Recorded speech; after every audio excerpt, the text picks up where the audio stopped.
Okay, our reading today is from 1 Corinthians chapter 13, verses 1 through 13, and I'm sure many of you will recognize some of the phrases in here. If I speak in the tongues of mortals and of angels, but do not have love, I am a noisy gong or a clanging cymbal. And if I have prophetic powers and understand all mysteries and all knowledge, and if I have all faith so as to move mountains, but do not have love, I am nothing. If I give away all my possessions, and if I hand over my body so that I may boast, but do not have love, I gain nothing. Love is patient, love is kind, love is not envious or boastful or arrogant or rude. It does not insist on its own way. It is not irritable or resentful. It does not rejoice in wrongdoing, but rejoices in the truth. It bears all things, believes all things, hopes all things, and endures all things. Love never ends. But as for prophecies, they will come to an end. As for tongues, they will cease. As for knowledge, it will come to an end. For we know only in part, and we prophesy only in part. But when the complete comes, the partial will come to an end. When I was a child, I spoke like a child. I thought like a child. I reasoned like a child. When I became an adult, I put an end to childish ways. For now we see in a mirror dimly, but then we will see face to face. Now I know only in part, and then I will know fully, even as I have been fully known. And now faith, hope, and love abide, these three, and the greatest of these is love.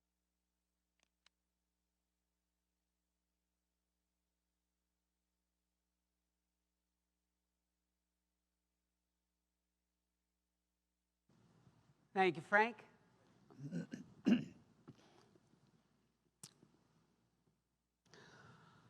According to the lists that a number of linguists have compiled, it is literally one of the most overused and misused words and phrases in modern American society. Literally. No, that's the word, literally. Literally. Linguists consider literally to be among the most overused and misused words and phrases in today's American society, alongside other words like amazing and awesome. But on this 4th of July weekend, I would like for us to consider adding another word to that list, a word that you will never see, or at least I have yet to see on any linguist's lists. Patriot.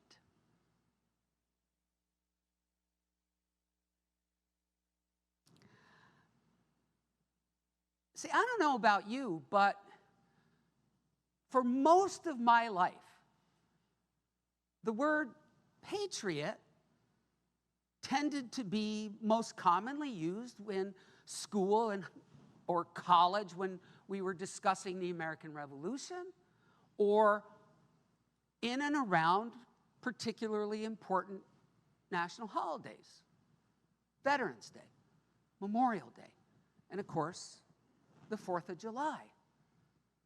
But that's not the case anymore.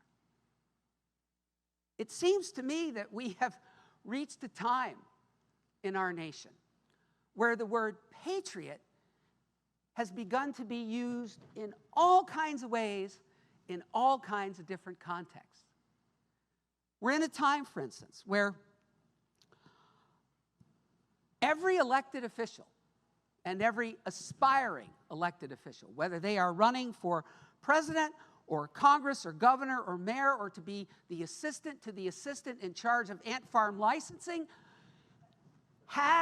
feels compelled to point out time and time again that they are a patriot and that their opponent is, well, not. And it's not just politics. In recent times, I have seen the word patriot used constantly in advertising, on merchandise, and in the names of businesses. For example, just this week, I came across a business in Florida that is called Patriot Pets and Supplies. Now, don't get me wrong, okay? Let's be clear. I'm not being critical of the word patriot. Not at all. It's just that seeing it used now in so many different ways, in so many different contexts, it just seemed to not be associated with what we have always sort of connected that term to, leads me to a question. The question that I actually am constantly annoying our Bible study and spiritual exploration participants with. What's the question? Some of you are here. What's the question? Yes, thank you, Paul. What do you mean by that? What do you mean by that? What do you mean by the word patriot or patriotism? Well, that's easy, right? The long-held understanding, definition of those terms is they have to do with loving one's country. But then, of course, that leads to the follow-up question that the Bible study and spiritual exploration participants are also quite used to and annoyed by. Well, what do you mean by that? What do you mean by love? What do you mean by love? And more importantly, for us as members of the Christian community, what does it mean for a Christian to love one's country? Or what should it mean? Just like this country, they came from all kinds of different places, all different kinds of ethnicities, all different kinds of educational and economic and social standings, all different kinds of political and spiritual orientations. Just like us, they shared a land, the ancient Greek city of Corinth, where they also shared a spiritual community, the church that Paul founded there about 20 years after Jesus' death. But now, and just like this country, they are struggling to hold it together. Those differences have become divisions. The all too endless and human desire for power and control and prestige leading to factionalism. Leaders exploiting all of that for their own selfish gain, encouraging, demanding blind loyalty. And even their gifts, their spiritual gifts and their contributions to their spiritual community. Like the things that Paul describes in this famous passage from the first letter to the Corinthians that Frank shared with us. Things like the ability to speak in the language of angels, a phrase which basically means spiritual wisdom. Prophetic power, the ability to understand and speak God's truth to God's people, the gift of faith, literal physical, material gifts to the church, stewardship, the giving of time and talent and treasures, all of those things becoming sources of rivalry and dissension. The members of that community essentially acting like children. My gifts are better than yours. And to all of that, Paul says, grow up. Grow up. Grow up emotionally, mentally, and spiritually. And the foundation of that growth, Paul offers, is to see, to recognize, to accept, and to live according to the reality that all of those gifts, all of those different gifts that you have, all those different contributions you make to the community, all of those different places you come from, and ethnicities that you have, all of your different educational and economic and social standings, all of your different political and spiritual orientations, all of it is temporal. It does not last. Only one thing lasts, Paul tells them and us: love. And without love, Paul says, all the other stuff, all of it, is worthless. And Paul, because he must have been a participant in our Bible study or spiritual exploration, anticipates the follow-up question. What do you mean by that, Paul? What do you mean by love? Because he tells us. He describes it for us.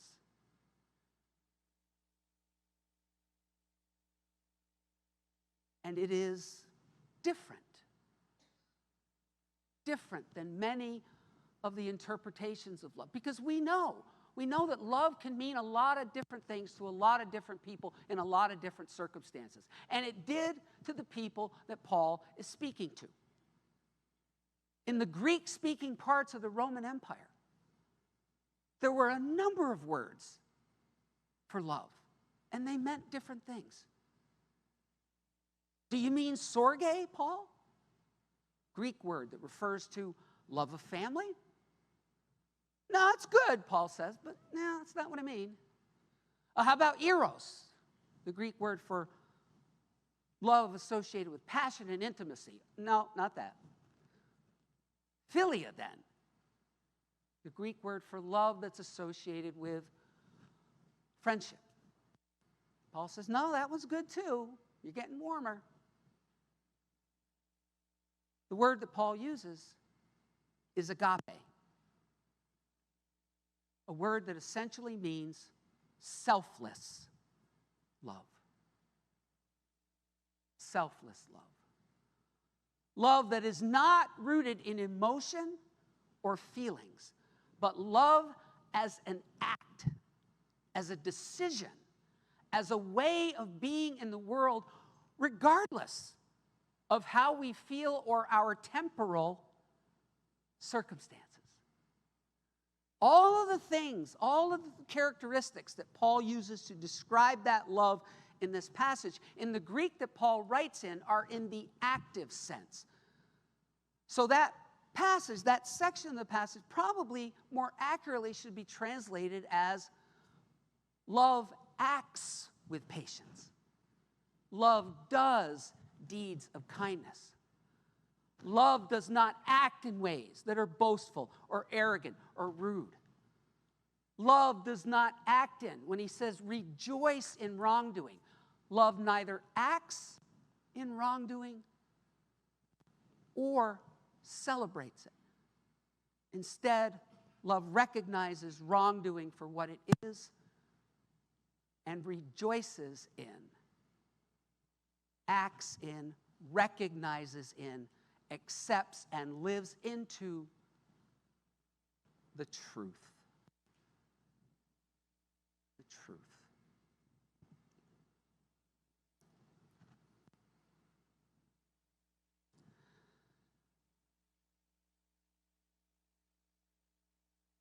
Paul really then is simply describing for us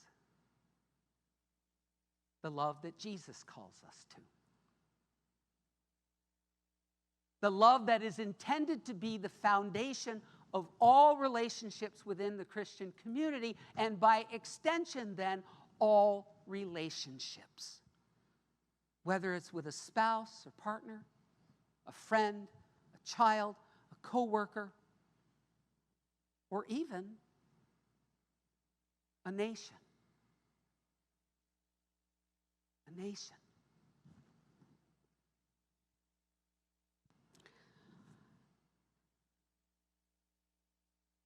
And in that, it seems that just like that Christian community in Corinth, we've got some work to do.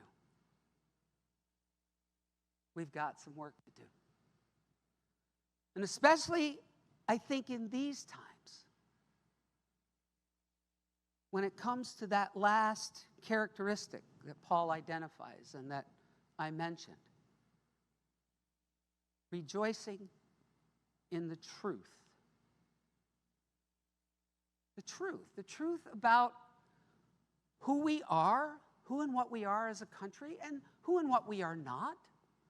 The truth about who and what we aspire to be, and where we are in relation to that, and the truth about what we still have to do to get there.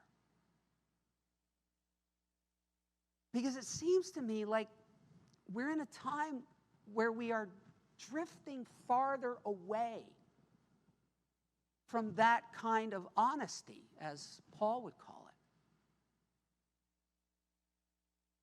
We seem to be, at least to me right now, in a time where more and more people and more Christians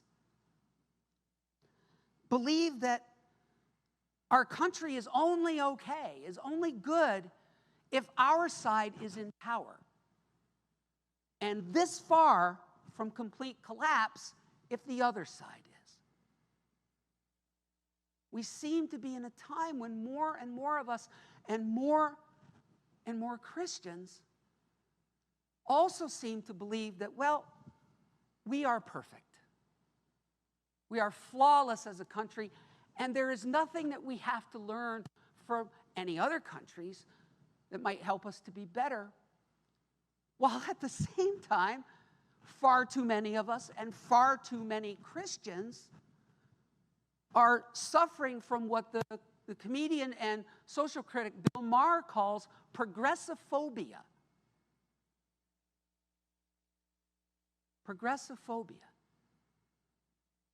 The insistence that there's either nothing good about our country or that we really haven't gotten any better in any way since day one. And none of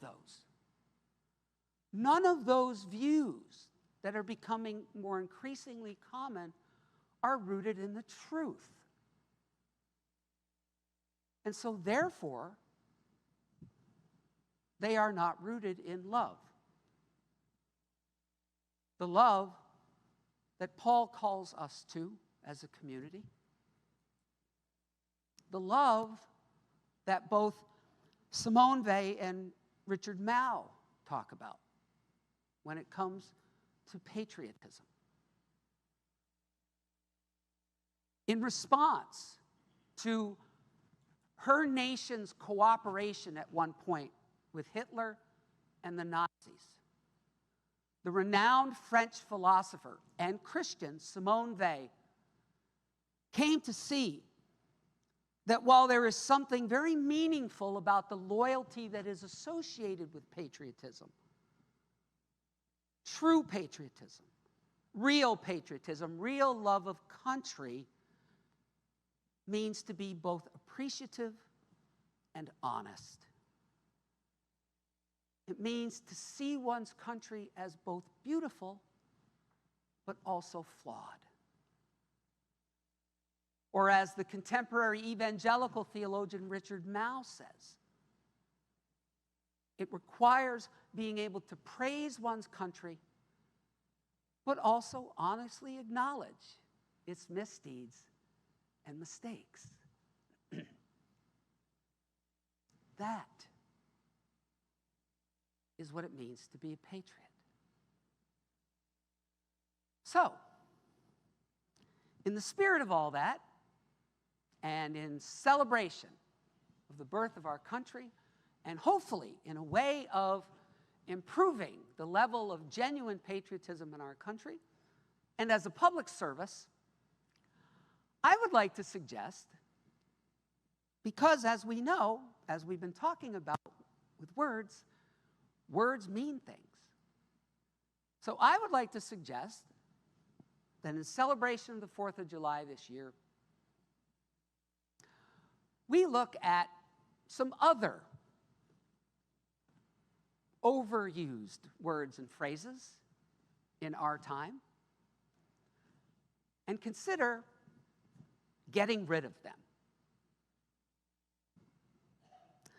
The first phrase, my country. No, it's not. Not your country. Never was. Our country always was. The next phrase, when our country was great. Now bear with me. Let me be very, very clear on this. Okay? I believe that our country has been and is great in many, many ways. Okay, so let's get that right out there. That's not what I'm saying. What I'm saying is that in the spirit of truth, there has never been a time when our country has been great for all of its people. And that should be the standard, it seems. And then the last phrase, real American. Oh, I hate that one. People, both sides, left, right, liberal, conservative, Republican, Democrat, love to claim that they are the real Americans and the others are not.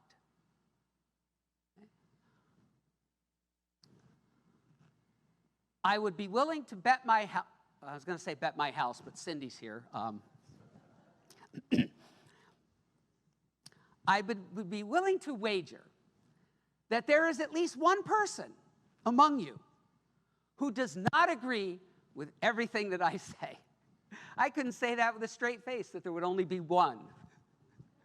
Okay?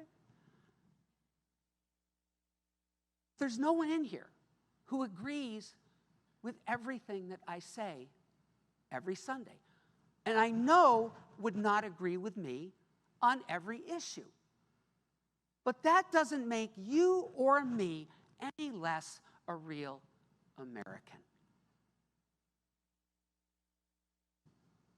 So again, maybe it's a small thing, but words mean things. So on this 4th of July weekend, let's get rid of those phrases. Or more importantly, let's get rid of the attitude underlying them. Because that attitude is not grounded in the truth, and therefore it is not grounded in love. The love that Paul calls to be at the heart of all of our relationships, whether it is with each other or with our country. It is not at the heart of patriotism, as Simone Weil and Richard Mouw call us to. Let's get rid of phrases like that and the attitude underneath them. And I mean it. Literally.